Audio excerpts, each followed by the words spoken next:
ನಮಸ್ಕಾರ.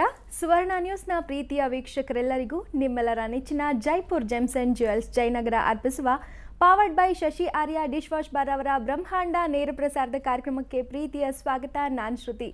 ಹಾಗೆ ವೀಕ್ಷಕರೇ, ಇವತ್ತು ಕೂಡ ಧಾರ್ಮಿಕ ವಿಚಾರಗಳನ್ನು ನಮ್ಮೆಲ್ಲರಿಗೂ ತಿಳಿಸ್ಕೊಡ್ಲಿಕ್ಕೆ ಅಂತ ಕಾರ್ಯಕ್ರಮಕ್ಕೆ ಆಗಮಿಸಿದ್ದಾರೆ ಶ್ರೀ ಸಂಪೂರ್ಣ ಸನಾತನ ಧರ್ಮ ಸಂರಕ್ಷಣಾ ಸಮಿತಿಯ ಸಂಸ್ಥಾಪಕರು ಹಾಗೂ ಶ್ರೀ ಸಂಪೂರ್ಣ ವರಮಹಾಲಕ್ಷ್ಮಿ ಮಹಾಸಂಸ್ಥಾನದ ವ್ಯವಸ್ಥಾಪಕ ನಿರ್ದೇಶಕರಾದಂತಹ ನಿಮ್ಮೆಲ್ಲರ ಪ್ರೀತಿಯ ಶ್ರೀ ನರೇಂದ್ರ ಬಾಬು ಶರ್ಮಾ ಗುರುಜಿಯವರು.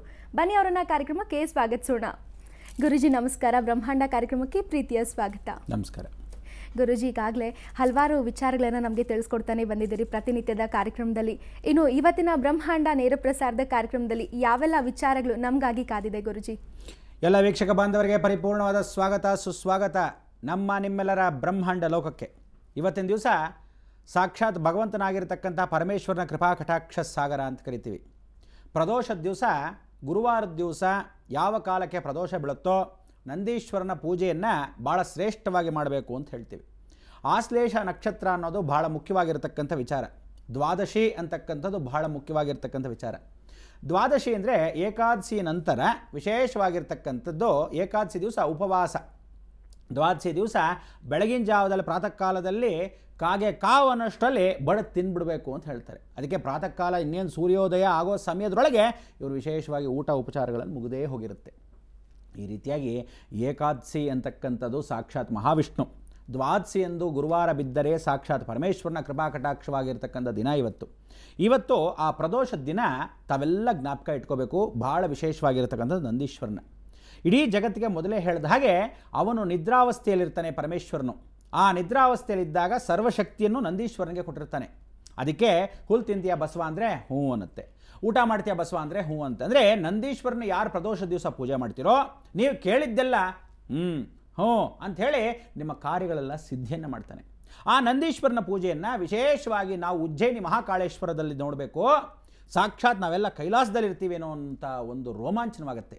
ಎಂಥ ವಿಶೇಷ ಅಂದರೆ ಸಾಯಂಕಾಲದಲ್ಲಿ ಡಮರು. ಏನು ಡಮರು ಅಂದರೆ ಒಂದು ಸಣ್ಣದಾಗಿ ಹೀಗೆ ಇಟ್ಕೊಂಡು ಬಾರಿಸೋದು ಅಂದ್ಕೋಬೇಡಿ.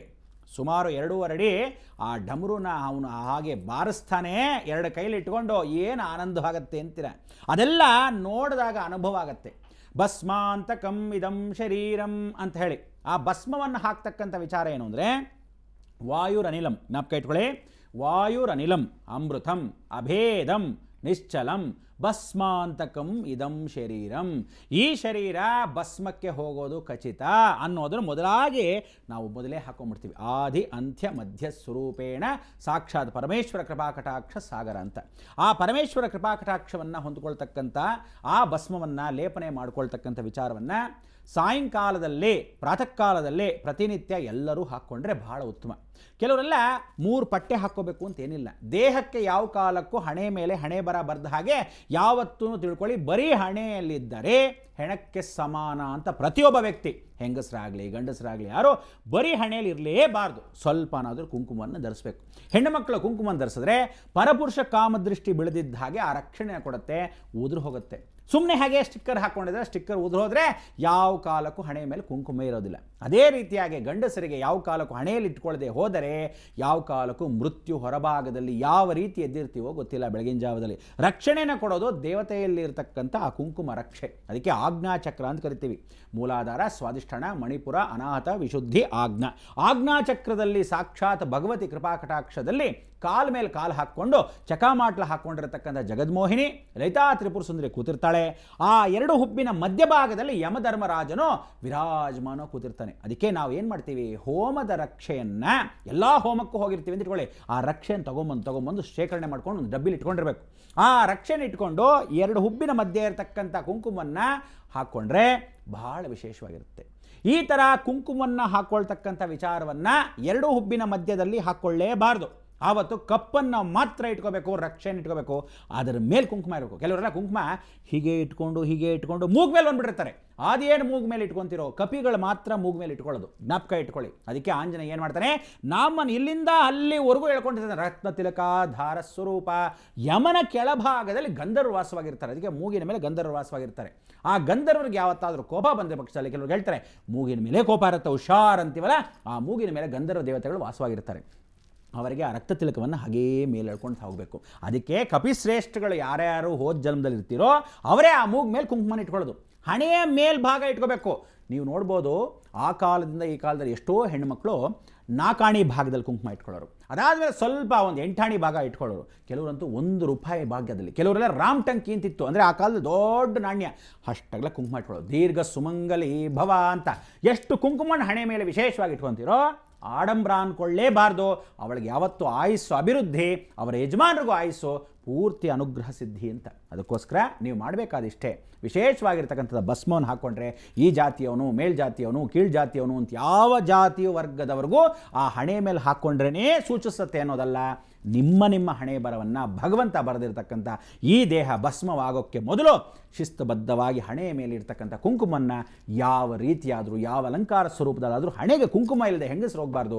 ಗಂಡಸರು ರತ್ನ ತಿಲಕ ಅಂತ ಹೇಳ್ತಕ್ಕ ಆಂಜನೇಯನಿಗೆ ಚಡ್ಡಿಗೆ ಹಾಕಿರ್ತಾರೆ ಭಂಡಾರ, ಅದನ್ನು ಇಟ್ಕೊಳ್ತಾ ಇರಬೇಕು.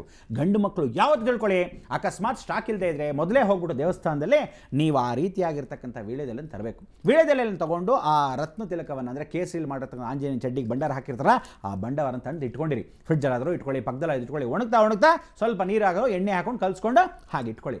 ಯಾಕೆ ಅಂದರೆ ಬರೀ ಹಣೆಯಲ್ಲಿ ಹೋಗೋಕ್ಕಿಂತ ಆಂಜನೇಯನ ಆ ಭಂಡಾರ ಚಡ್ಡಿ ಹೇಗಿರುತ್ತೋ ಹಾಗೆ ಹಾಕ್ಕೊಂಡು ಹೋದಾಗ ನಿಮಗೇನಾಗುತ್ತೆ, ತೊಡೆಯಲ್ಲಿರ್ತಕ್ಕಂಥ ಬಲ ಅಂದರೆ ಯಾವತ್ತು ತಿಳ್ಕೊಳ್ಳಿ, ಸಪ್ತ ಋಷಿಗಳು ಸಪ್ತ ಮಾತೃಕೆಯರು ಅನ್ನೋ ರೀತಿ ಪ್ರತಿಯೊಬ್ಬನಿಗೂ ತೊಡೆಯಲ್ಲಿ ಅಶ್ವತ್ಥಾಮ, ಬಲಿ, ವ್ಯಾಸ, ಕೃಪಾ, ಹನುಮಾನ್, ವಿಭೀಷಣ, ಪರಶುರಾಮ ಸಪ್ತೈತೆ ಚಿರಂಜೀವಿ. ಅದಕ್ಕೆ ಗಂಡು ಮಕ್ಕಳಿಗೆ ಸ್ನಾನ ಮಾಡಿಸ್ತಾ ಇದ್ರು ಆ ಕಾಲದಲ್ಲಿ ತಾಯಿಂದ್ರು, ಇದನ್ನು ತೊಡೆಯ ಮೇಲೆ ಎಣ್ಣೆ ಹಚ್ಚಿ ಸ್ನಾನ ಮಾಡಿಸೋರು.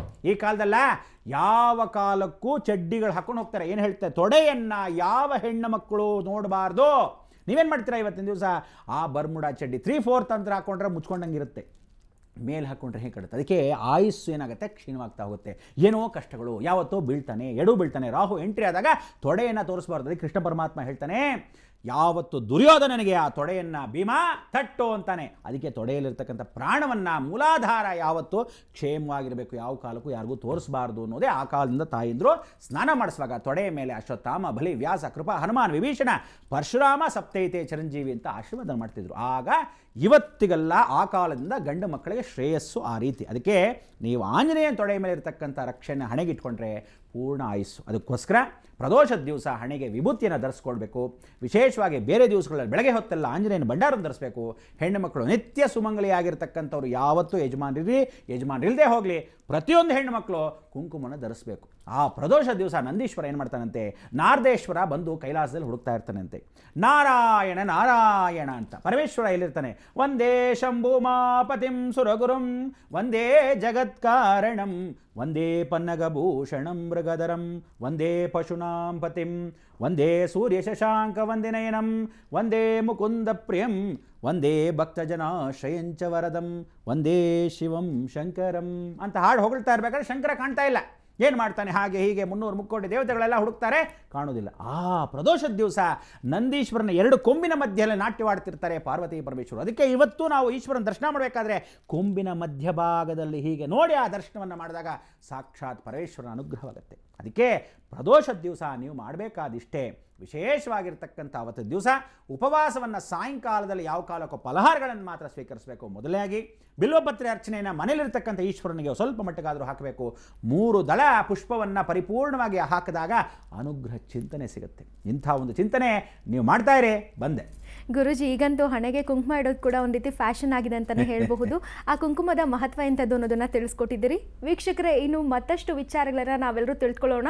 ಆದರೆ ಅದಕ್ಕೂ ಮುನ್ನ ಈಗ Jaipur gems and jewels Jayanagar ಅರ್ಪಿಸುವ powered by Shashi Arya dish wash bar ಅವರ ಬ್ರಹ್ಮಾಂಡ ನೇರ ಪ್ರಸಾದ ಕಾರ್ಯಕ್ರಮದಲ್ಲಿ ಒಂದು ಪುಟ್ಟ ವಿರಾಮ.